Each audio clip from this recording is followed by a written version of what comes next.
Hey, thank you so much for joining us today for Music Marvels with Achickwitbeatz and Breezy Gipson. I am music producer Achickwitbeatz. And this is Breezy Gipson right here.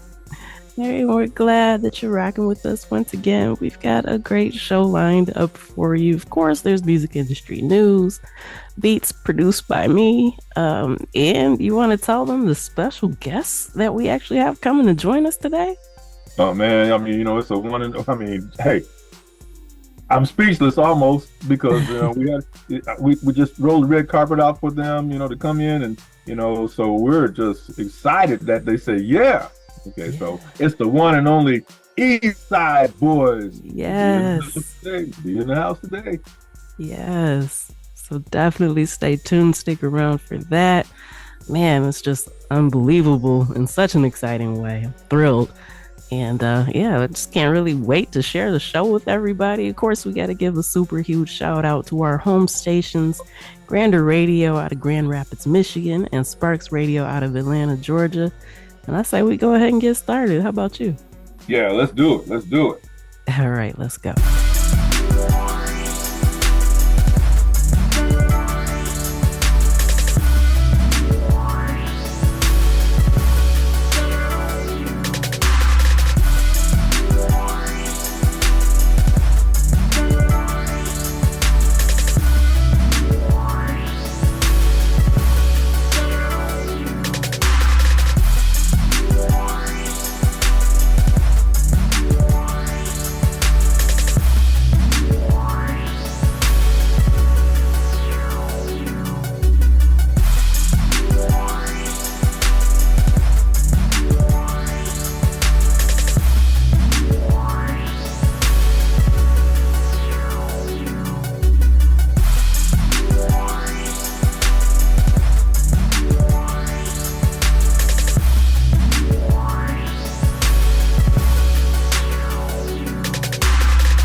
All right, we're back with music industry news. Universal Music Group has invested in Complex in a takeover that targets superfans in e-commerce.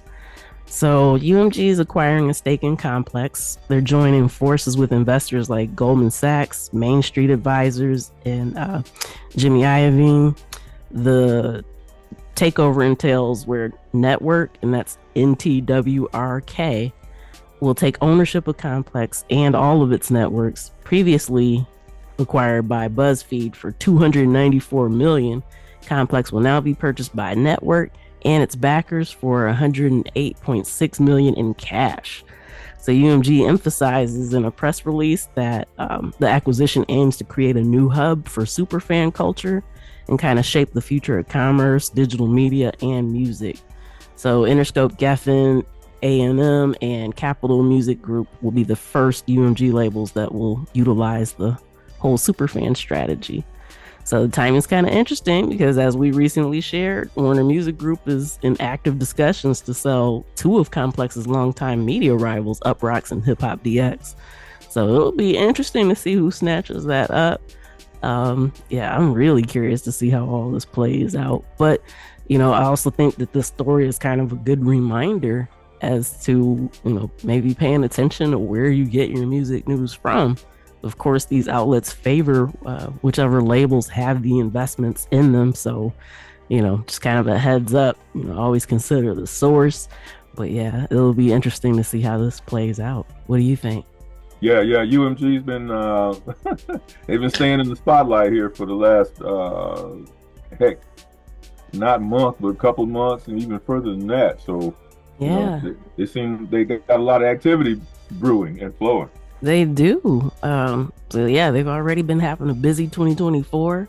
They recently acquired a minority stake in the Afrobeats label Maven Global, in a move that highlights Afrobeats' rising global influence. We've been seeing it, we've been talking about it. There's been some major recent milestones like Calm Down hitting 1 billion streams on Spotify, and of course, Burna Boy's record-breaking album on Apple Music. So, of course, they want a piece of the pie. It makes sense. And UMG's also recently renewed its licensing agreement with Tencent Music in China. They acquired Saban Music Latin and Oriental Star Agency's catalog, partnered with DGMC for Music City in the UAE. And as we mentioned just last week, they invested $240 million in Chord Music Partners. So, yeah, they've been very busy. And so it's always a good idea to kind of keep up with what the majors are doing, where they're placing their money and their moves, because that can kind of help you see or spot some of the trends that are going on within the industry. Yeah. So, hey, let's keep that magnifying glass on them and see what happens next. Yeah. And speaking of Universal, TikTok started removing their publishing catalog from its platform 3 days before the catalog was actually set to expire on TikTok. So as you know, their distributed recordings vanished from TikTok when the agreement expired on January 31st of this year.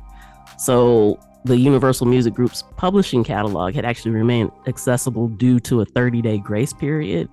So TikTok's current license for Universal Music's publishing catalog expired on March 1st, which impacted any songs that they control and co-written tracks. So, if anybody that's represented by the publishing group had anything to do with it, those songs had to come off too.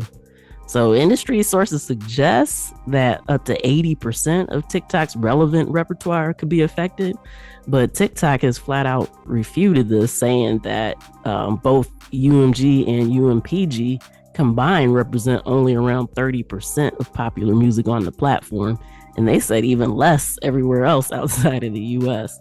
So, some people within the industry kind of debate that. They're saying, oh no, TikTok's just trying to save face. TikTok's basically saying, no, we're not. So, the fact that they started removing it before it expired definitely feels like there's some bad blood brewing there. And it really seems like TikTok's just saying, you know what, go ahead and go. We don't need you. So it'll be kind of interesting to see what happens. I feel like we must be kind of further away from seeing them reach an agreement with a preemptive move like that. So again, it's one of those things we just kind of have to kind of watch and see. What are your thoughts on this? Yeah, I gotta sit back. I mean, it's just like the last story. We gotta get the magnifying glass out and just kind of set it up on a tripod Yeah, and check them out. yeah, but yeah, I think that was a pretty bold statement for TikTok to make.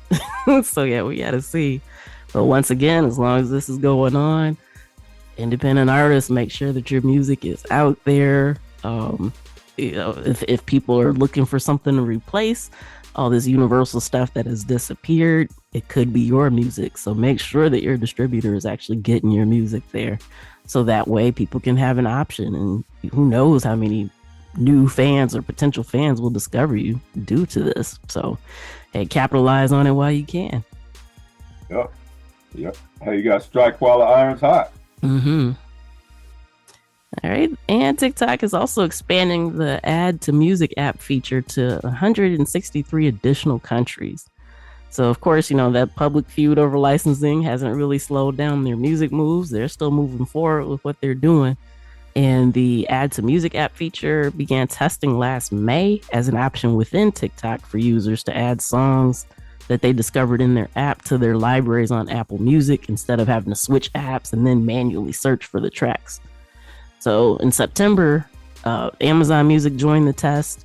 Then they were followed by Spotify for the official launch in November that happened in the US and the UK. It expanded to 19 countries in December, but now the feature's finally going global.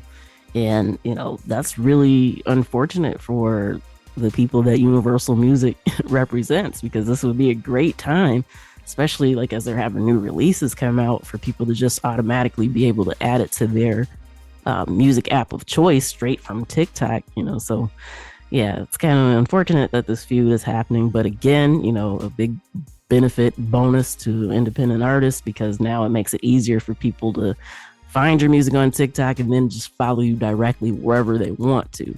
So again, whatever distributor you're using, make sure that they have distribution to TikTok.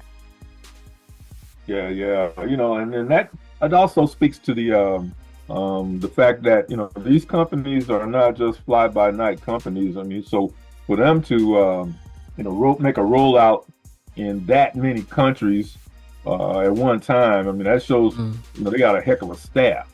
Mm-hmm. Okay, and that's just not some folks in there shucking peanut holes.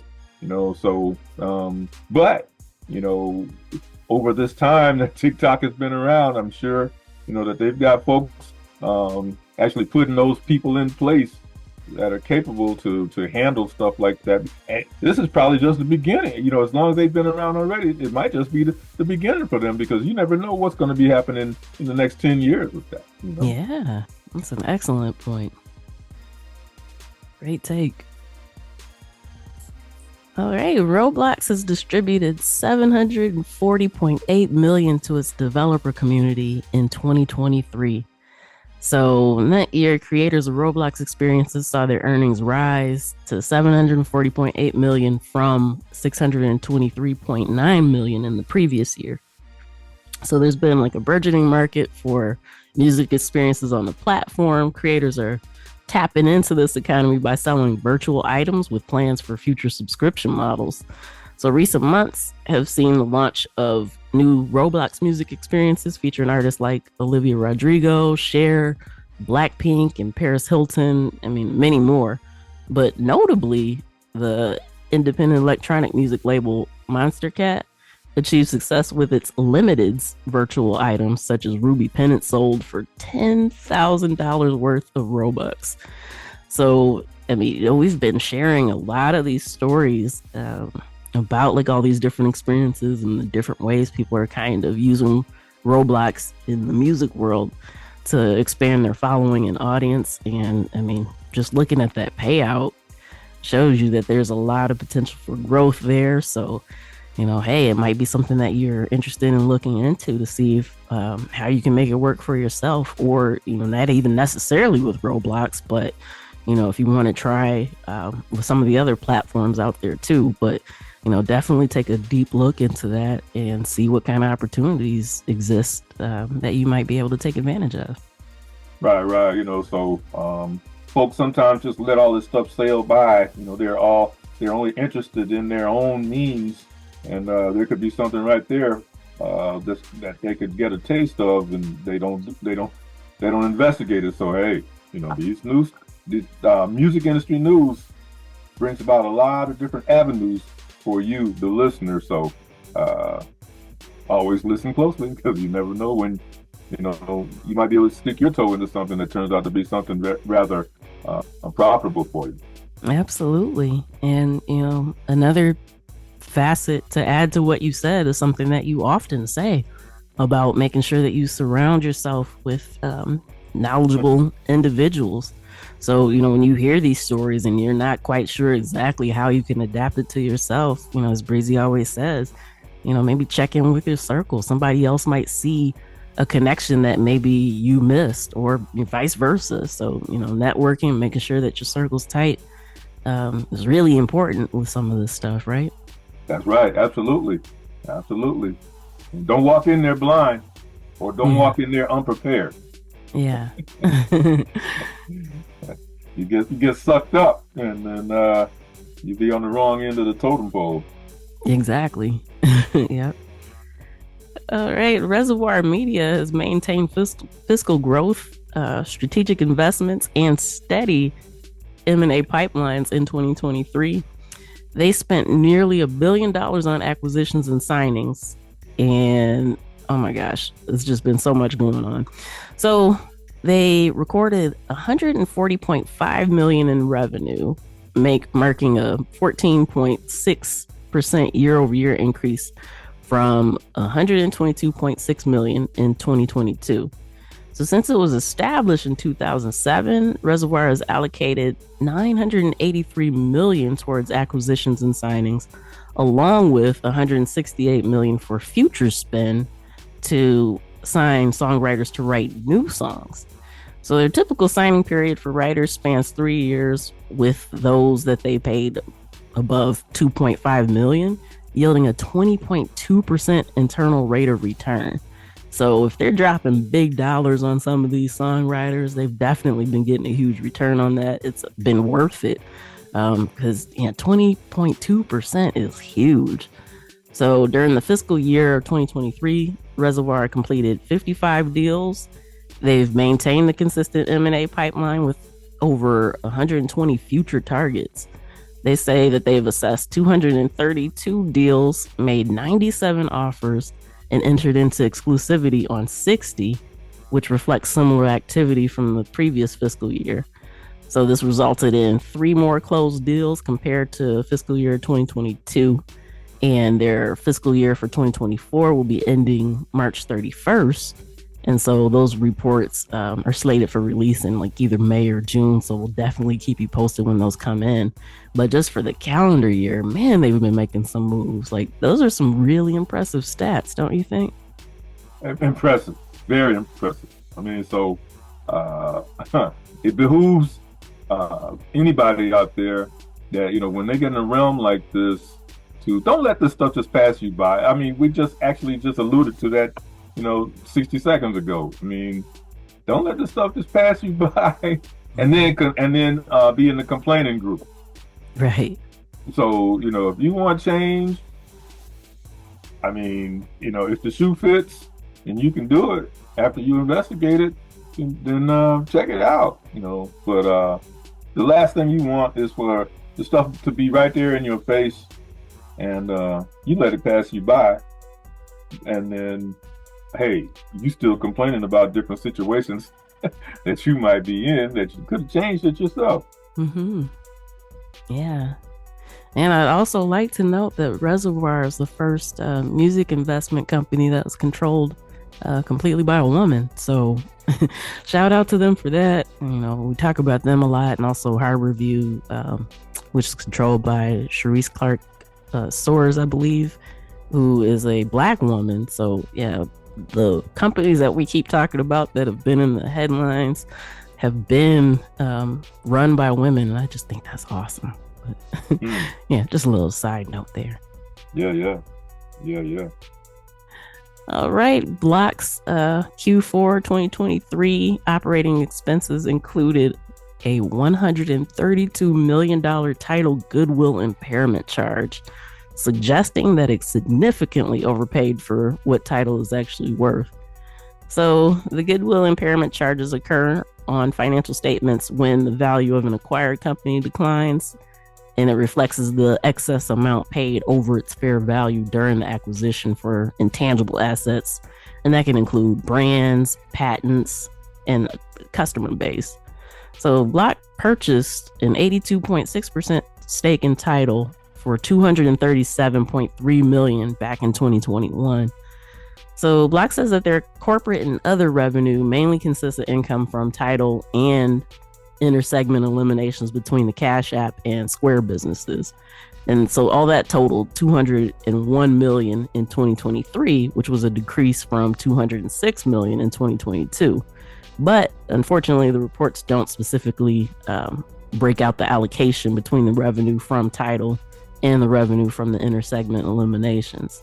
But considering Block bought it for $237.3 million and listed the goodwill impairment charge as $132 million, it does kind of imply that the company thinks Tidal's worth somewhere around $105.3 million.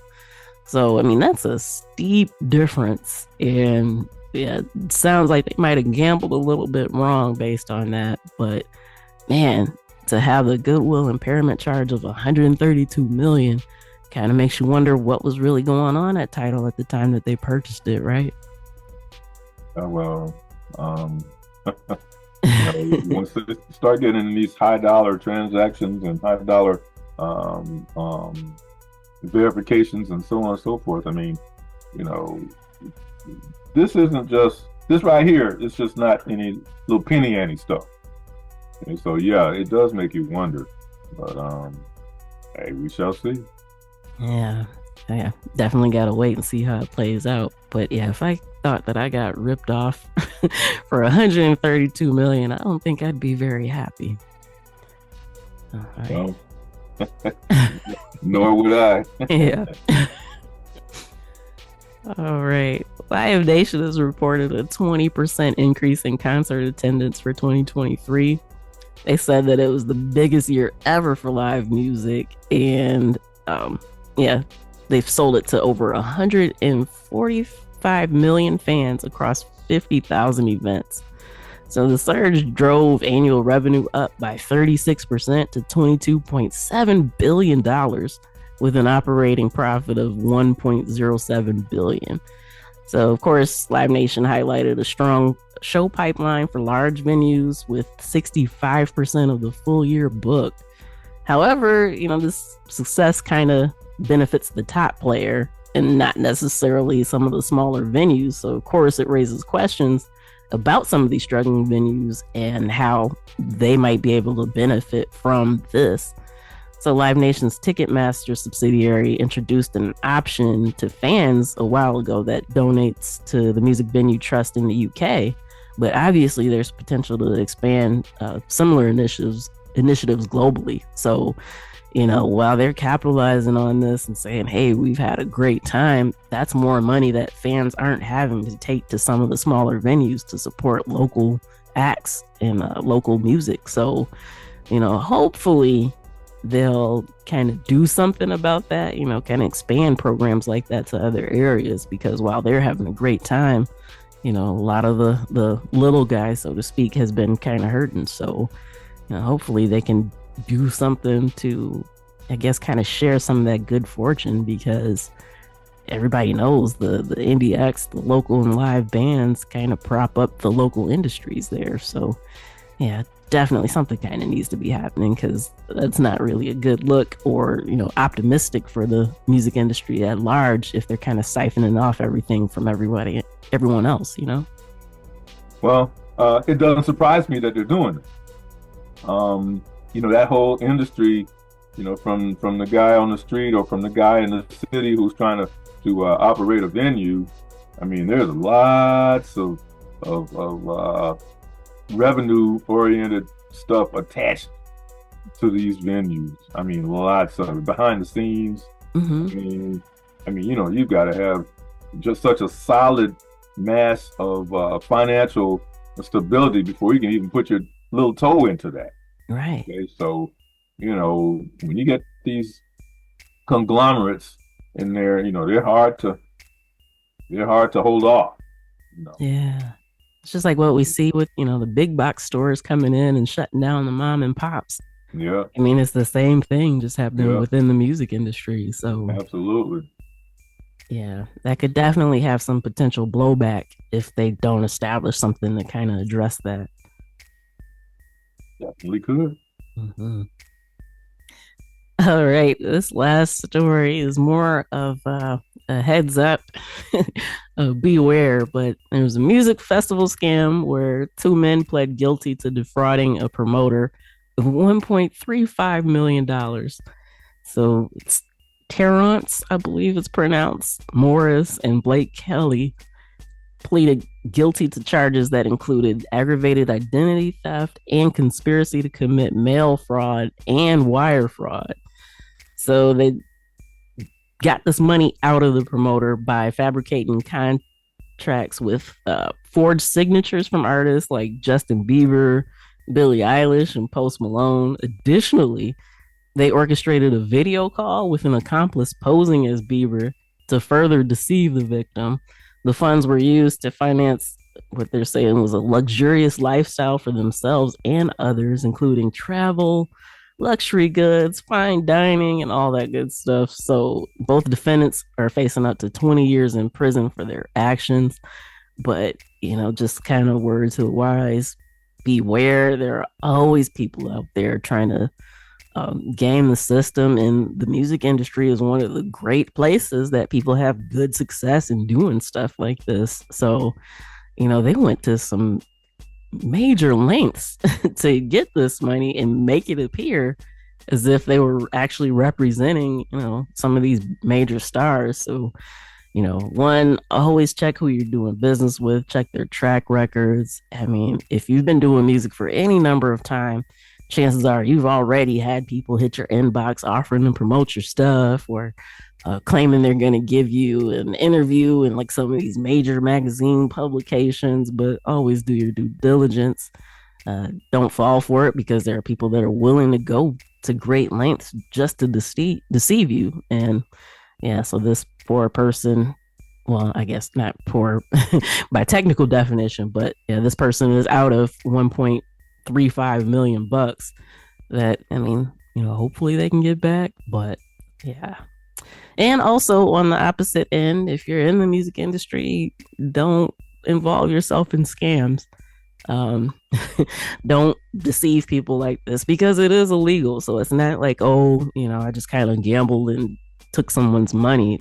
Fraud is fraud, and you can be punished for it. So, yeah, since they pled guilty, they're facing up to 20 years. Not sure what the actual sentence is going to be, but yeah, that's kind of a steep price to pay just for 1.35 million bucks, right? Well, it's that the fact that they defrauded. See, that's that. I mean, you can't get around that. I mean, or they're accused of defrauding. So, I mean, hey, but they pled guilty though. Mm-hmm. So, I mean, Yeah, but I mean, like, to lose 20 years of your life potentially for 1.35 million, like that's not worth it. no, It's no. not. Then getting other people to come in and act as Justin Bieber and whatever. I mean, that was a very intricately planned thing, but at the end of the day, it didn't work. Yeah. Okay, so, I mean, if you're going to put some kind of effort into something, put it into something positive that can be long lasting. Sure, everybody doesn't have to be out there to help a lot of people, although that's a great direction to go in, helping a lot of people. But even if you're self-centered and want to do it for yourself or whatever, but that once you start defrauding, Yeah. whoa, yeah. Yeah. Because you already know it's going to come back and bite you at the end. So Absolutely. why Just even like it do that? did. Yeah. Yeah, They yeah. got by with, some travel, a couple vacations, but then they got caught, No, because eventually you're not going to be able to produce no, what you said you could do. right. So, Yeah. So when they come knocking on your door, I mean, what you gonna do then? Right. Yeah. So, yeah, but like I said, this kind of serves more as a cautionary tale on both ends. You know, some people will go to great lengths to fool you, so be careful. Yep. And also, yeah, be taking names and numbers while you're involved with all of this stuff. So, something goes wrong, at least you got a way to track them down. Right. Absolutely. Yep.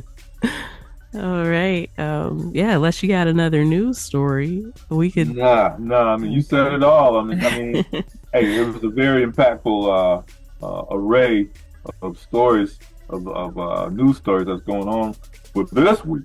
So we're glad you brought those to the table, brought them to the forefront, so people can absorb, be aware, learn. I'm being redundant, but still, in an industry like this, you can't be too redundant. No.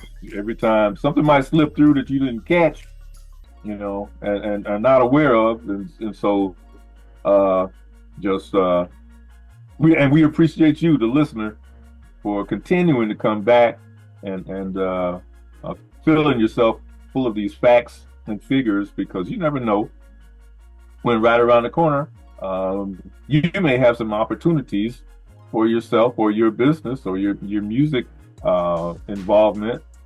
And first thing we want you to be thinking, oh yeah, Achickwitbeatz and Breezy Gipson said this particular news story or that particular news story. So hey, shout outs to all the indie artists out there, and shout outs to all of our listeners who keep coming back. Yes, most definitely. All right, so we're going to take a quick pause for the cause, and then we'll be back with our special guests. And for anybody that missed it the first time around, tell them who we got coming up next. It's not the West Side, it's the East Side Boyz. Yes. All right, so stay tuned.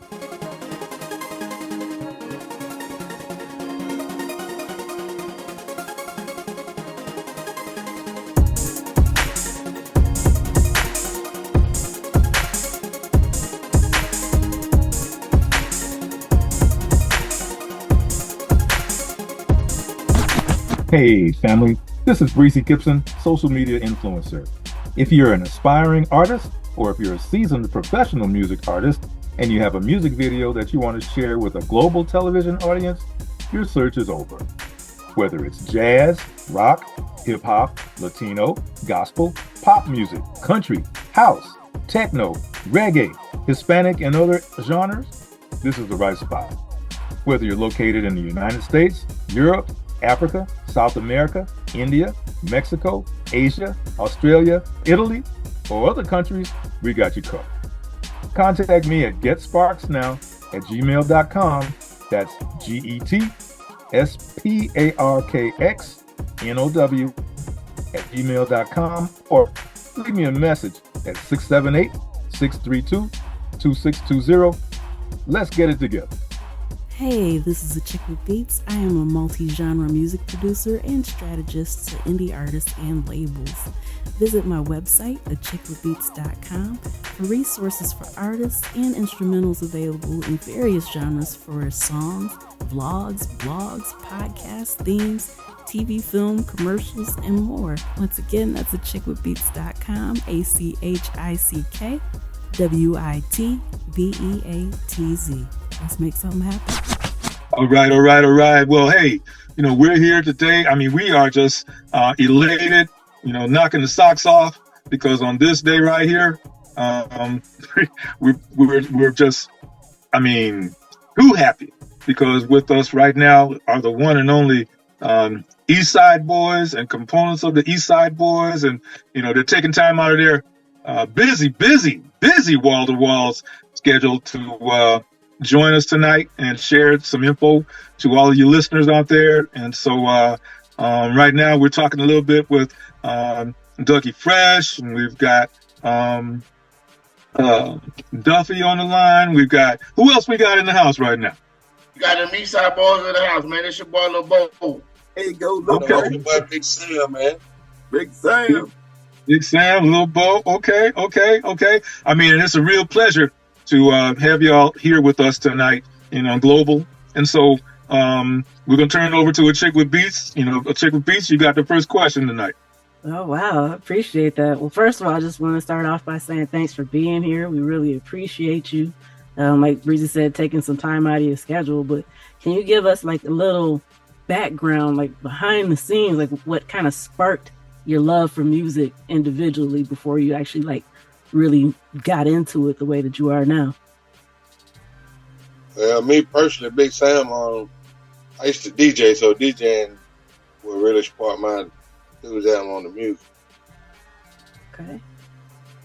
Your boy Lil Bo, I used to I was in college, I used to come home and hang out with Big Sam, like he said he was DJing and you know what I'm saying, just going to parties with him back to back to back, you know what I'm saying? That's just the way I fell into the music. Hey, that's what's up. Okay, Doug, you fresh? What about you? Oh man, I've been in this game 39 years. I got into it actually when I was 13 in Miami. I'm from Miami, Florida. Okay. So I got into it fooling around with Luke. Well, actually being Luke's competition. I was a DJ for this DJ group called Galaxy DJs. And before Luke was Two Live Crew, Luke the camera, he was ghetto style DJs. So him and my cousin, they would battle each other on at African Square Park, across street from the Pokemon Projects. So I kind of like Sam, Big Sam. I kind of fell into it, being a DJ. You know what I'm saying? And then I just, I wrote a rap when I was probably 14, and did it at a I think it was a cafeteria. We did a cafeteria in a high school part, a middle school part in the cafeteria, and I rapped, and I was sweating like a mother. I was tired. I realized then, that's not for me. So then I end up fast forward becoming the manager, and I kind of been in it that way. But that rapping, getting on that stage, that wasn't for me. That wasn't for me. Okay. So then at what point did it hit y'all that, hey, we got a little something going on here? Let's keep this rolling and develop it a little bit more and just keep pushing. So, did y'all, is that how y'all felt in the beginning, or share that with our listeners? Well, after we did Who You With, it was, the label said they wanted to do an album. So from there on, it was like, man, these people they love the music, so we're gonna keep it going. We're gonna keep pushing till they don't like it no more. Okay. So now, tell our listeners a little bit about, we see you got your gas can there. So, how did Gas Can Shouty start? That nickname. Shoot, man, it's a nickname I gave myself. But the gas can came about. So one day we was in Daytona for the Black Spring Break. Seen these three dudes walking down the street drinking out of a gas can while we was sitting in traffic. I hopped out the tour bus, ran into the little store and grabbed the gas can, man. Been drinking out of here since. So you're on the real with that then, huh? Yeah, since 2002. That's a heck of a trademark right there, man. I'm feeling that. Achickwitbeatz, what you got? Yeah, loving the story behind it too. So since all you mentioned DJing is kind of like what sparked your love for it, do you have like any special DJs that like made your top favorite list if you could choose one? Shoot, my top favorite DJ was Jazzy Jeff. You know what I'm saying? And Jam Master Jay and Kid Capri, they were my top DJs. Okay. Yeah, Kid Capri was mine. I kind of watched Kid Capri for years, and he was amazing. He was the way his technique was amazing. The way he DJ'd, the way he talked on the mic. I talked on the mic like I didn't need a host to do my party. I did to play the music and talk to the microphone. So I kept the crowd. I was crowd control. So Kid Capri kind of was one of mine also. Okay. Yeah, that's deep right there. That's really deep right there. So as time started going by, and y'all saw that, hey, this right here, hey, let's keep this rolling. I mean, so, were you traveling or were you, in Miami or, how was that flowing going when you realize, hey, this right here, we gotta bump this and we gotta just roll with this?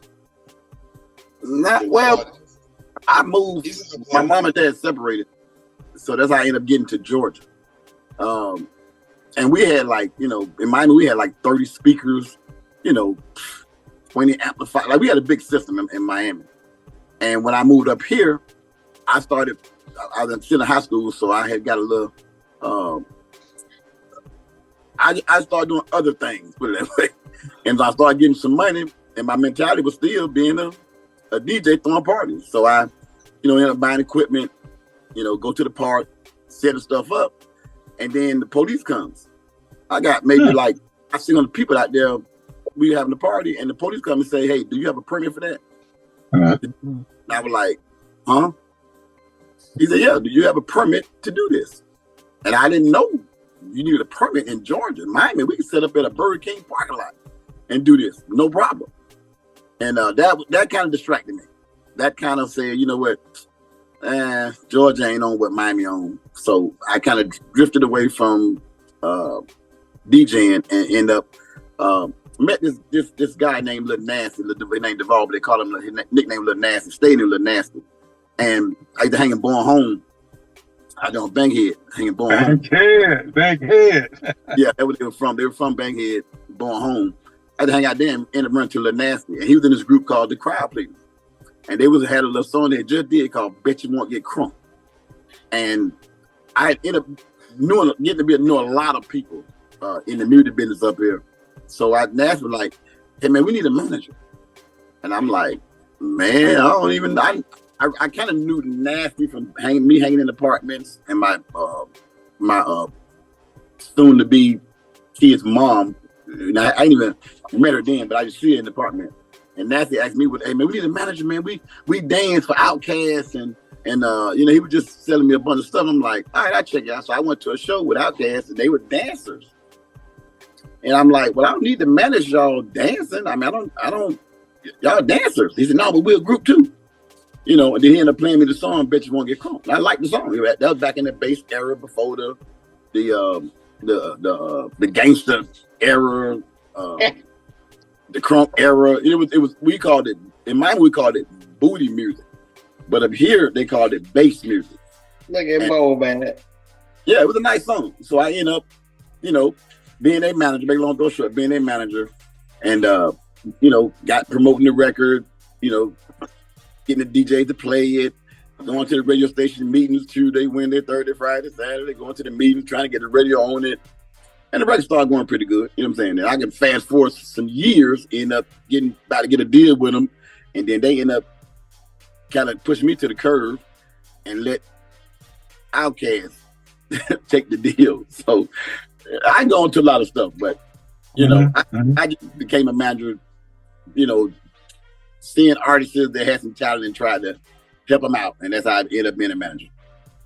Okay. Well, hey, helping people, man. Helping people gets you a whole lot further in the long run than, going for broke, going for yourself, kicking people to the curb. So, I mean, here it is these years later, man, you still rolling, and it's probably because of the folks you helped along the way. You think? Yes, I helped a lot of people, and no, I helped a lot of people, and they turned their back on me. Oh, now, yeah. I done dealt with probably in my 30 years, all the groups I done hit with, I can just say maybe that stayed humble, stayed loyal, stayed true to the games, honored their word. Was 2 groups. Out of probably 20. 2 of them. I have actually stayed their word and did everything they're supposed to do. I don't got groups to the door. Several groups to the door, ready to sign a contract, and the groups go back on their word and mess it up. Wow. I'm really particular who I fool with now. Like I got people blow my phone every day. "Uncle Doug, man, come on, help me out. Da, da, da, da, da." And now I'm really particular who I fool with. I don't just fool with anybody. Now I'm really, if I mess with you, you can best believe I really feel that you got it, that you can do it, your mentality right, your loyalty right, your honesty right. If I don't feel it, if the spirit don't let me know that, I won't fool with you. Okay. Well, Achickwitbeatz, what you got? Man, I just, all the wealth of information and knowledge and experience that you just shared, just grateful for you taking the time out to kind of explain some stuff like that. Because one of the questions that we typically ask is, if you have any advice to any up and coming musicians. And so, yeah, I'd like to ask the others the same question, kind of how you just kind of broke into that a little bit. Like, what advice do you have for somebody looking for the longevity that you've been able to sustain with your career? Well, my whole thing, man, I'm saying, I would tell you, make sure you get your paperwork straight. As long as you got that paperwork straight, can't nobody do you wrong. Cause they don't want to go to court. Right. You take them to court with that paperwork straight, they done lost already. Yeah. That's about right, buddy. So now a couple of the other Eastside Boyz have joined in. Who we got in the group with us right now that wasn't here at the beginning? Want to say hey? What's up? I don't know how to do it. Well, hey, just introduce yourself and just say hey. Just let us know who you are and what role you play with the Eastside Boyz. He's Big Al with Day One Management, the other manager for the Eastside Boyz, and along with Done That Records. Okay. That's more like my brains.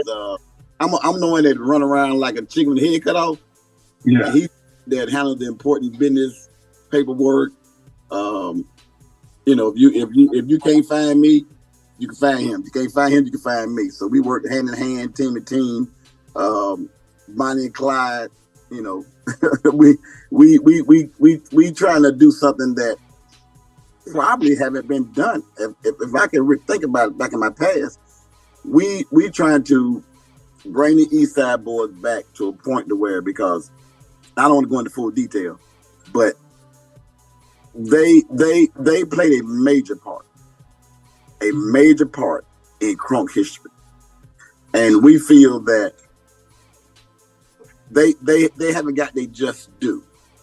I want to put it there, but we feel that they haven't got their just due. So we doing anything possible to get these boys their recognition, their flowers, because certain people getting their flowers, all the credit, but if you get behind the scenes and get deep into the story, you realize that these boys played a major part in a certain person being where he is. They played a part, and they are not getting their just due. We'll see. We're all behind you, man. Yeah. We're gonna do everything we can to get you pushed up, man. So with a passion. So for many, many different reasons, and we are overjoyed, like we said in the beginning, that you just took time to chat with us. So now, as we fast forward up until now, okay, share with our listeners, are you working on something new? You mentioned earlier about a possible tour and everything coming together. So tell our listeners what you're on right now here today. Well, we're working on this tour, and I'm gonna kind of let Eastside Boyz step in, but we're definitely working on a tour. We got a Chitter Circuit tour we're putting together as we speak. I'm on the phone vigorously with promoters, DJs, club owners, and we're starting in Augusta on the 16th. It's going to start in Augusta on the 16th, and we're trying to cover anywhere from Atlanta, because we're trying to hope the song virus out. We don't want to run to Chicago, New York, LA right now. We don't want to go out there unless the song has already got a buzz.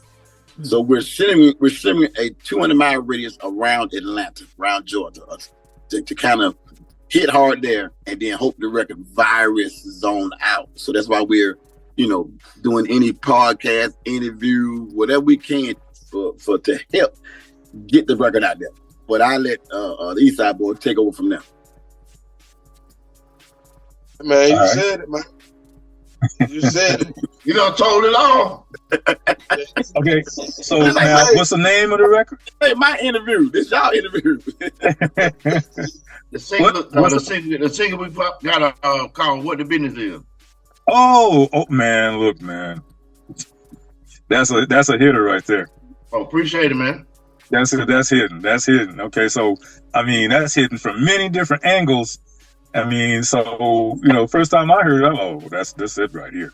So now that can be found. Where can that be found? Is it going to be downloadable or is it just straight? It's on all platforms right now. Spotify, Amazon, everywhere. It's on all platforms. Okay.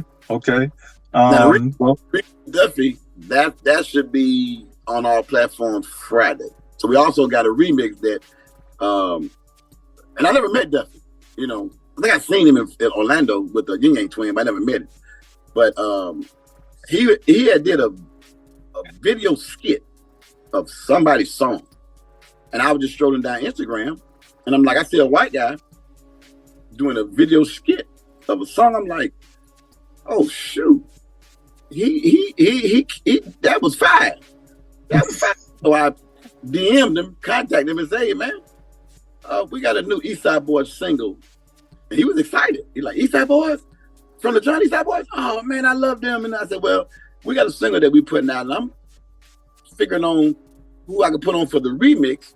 And I just like what I just seen you do. So can you do a video skit of the song playing, and you do like a little video?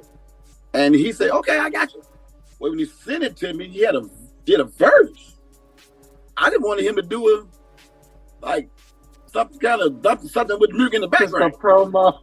Right. He sent me a verse. I'm like, hold on, let me listen to this again.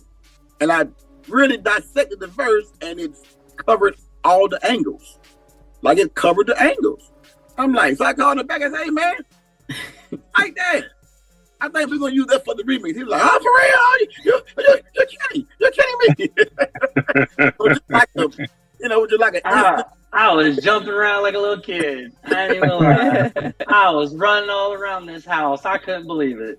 I listened to the boys, and they said they liked it. I'm like, well, hey, here go the remix. Man, that's what's up. Well, look, Achickwitbeatz, I know you got something to add in. The clock is kind of looking at us a little bit. But Achickwitbeatz, what you got? Man, I just want to say, while we were talking about giving flowers, I'd like to give you flowers for what you guys have done as far as ushering that in. And especially right now, I feel like that element is missing in so much music. So I believe we talked about that when Duffy was on. So, just thank you for doing what you do and recognizing that, something needs to change. So I'm glad that y'all, still working hard and still keeping up the energy.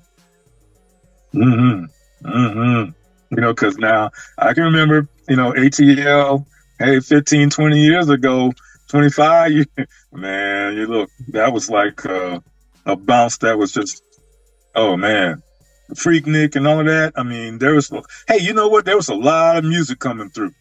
Okay. And it's gotten canned now. Okay. And the real music has been, kind of pushed to the side, and y'all bringing it right back out to the front. So, and that's all good, I think. So, we'll be doing everything we can to push you out. So you say you got something coming up. You let our listeners know one last time. You got something coming up on the 16th? Yeah, Augusta, Georgia. It kicks off in Augusta, Georgia on the 16th. Matter of fact, we even got the Southern Players. They want to jump on it. They did that song, Dickie Ride, Dickie Ride. I remember that. Yeah. We trying to get the party era back in it. Eastside Boy new single What the Business Is. It also featuring Dave. Well, let me let the Eastside Boy talk, because this day interview, y'all got me just running my. Sold it all. We good. That's why I'm trying to don't really talk a lot. I like to talk a lot because I have stories because I've been in so long. You know what I'm saying? And like these boys, it's about them. Me and I really feel that we got to try to do our best to get them their flowers. You know, they just do, because I mean, look at the Super Bowl. Why were they not there? Yeah. Yeah. So I don't want, like I said, I don't want to go into detail. Okay. But they just not getting they just do. So we put in all sources, all streams, all resources. We put in everything we got. I'm putting my 39 years of experience on this one record for right now. You know what I'm saying? I got record label done that record, so I got other artists, but all my artists are backing this project. Like, what we need to do to help these boys get their flowers. You know what I'm saying? Yeah. Even putting in the help. So, you know, the Eastside Boyz was a part of something that nobody, they put a word in the dictionary. Crunk. Crunk wasn't in the dictionary before they came out. That's right. So there's no reason why they shouldn't be getting the recognition that they deserve. But somebody else is. Yeah. I can remember when Crunk Juice came out. Yeah, well, we got an energy drink called Eastside Boy Energy Juice. Put that out there, man. Tell the folks. We got an energy drink. Eastside Boys have an energy drink coming out called Eastside Boy Energy Juice. The can is going to be an exact replica of a gas can. It's just going to be a 12 ounce. You're going to be able to drink the same way Big Sam drinking out his can. You'll be able to walk around drinking out of a 12 ounce replica gas can, just like that. So we're working on that. Working on that. So, we're trying to give these boys their flowers, man. So, anything y'all do, trust me, it will be greatly appreciated. I mean, you got my number. Hit me up. Look, if it makes sense, we'll do whatever need to be done. You know what I'm saying? Well, we got Big Sam, we got Doug Fresh, we got Lil Bo. I mean, Al's in the house, Duffy's in the house. I mean, anything we can. Now, look, doors open, man, to come back. All these little things, hey, let us know, man. We can keep that door cracked open for you and have some Eastside Boy stuff all the time. Because the people need that and they want that. And I know it because, I mean, I've been through it. So let's do that, man. Just roll the red carpet out for it. Hey, well, I shall be getting your call. Definitely. I will be to say, I'm tired of Doug calling me on our phone.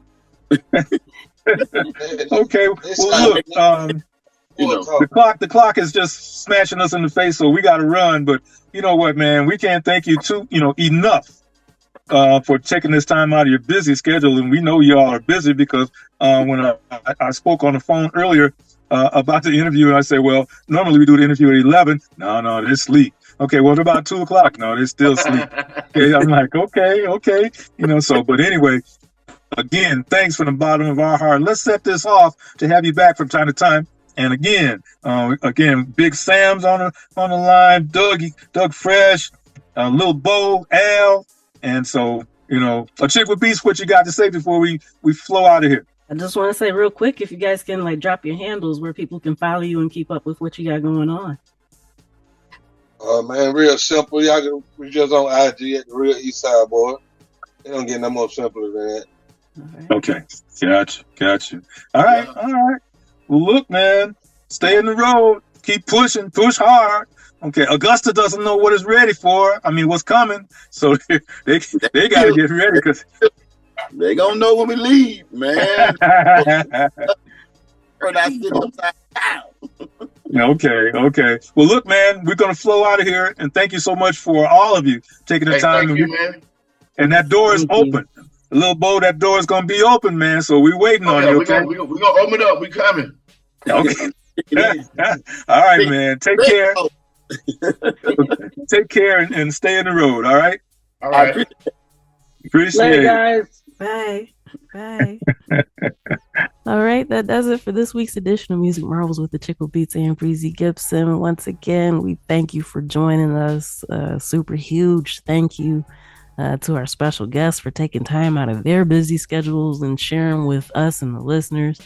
We definitely thank our home stations, Grander Radio out of Grand Rapids, Michigan, and Sparks Radio out of Atlanta, Georgia. And it's just been a fantastic time. I've really enjoyed this episode. How about you?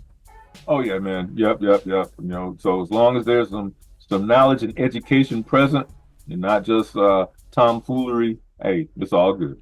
Yes, absolutely. And so, till next time, you know where to find us. Tune in, tell a friend, and we'll see you then. Peace. Peace.